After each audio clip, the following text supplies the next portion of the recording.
After downloading the Klarna app, this is how you can use it, virtual card. So in order to use it, first you have to make a card. If you don't know how to make a card, check out our previous videos where I show you how to make a virtual card. So after make a virtual card, your card will pop up on the screen. Like I have made a demo card called Key. So after you made a card, simply tap on it. Then it will open a barcode, something like this.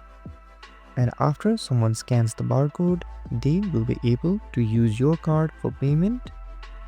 And this is how you can use the Klarna Virtual Card. And it is that easy. You just simply tap on it and scan the barcode. And if you found this video helpful, don't forget to like, share and subscribe and hit that notification bell so you don't miss any of our videos. Thank you so much for watching and I'll see you guys next time.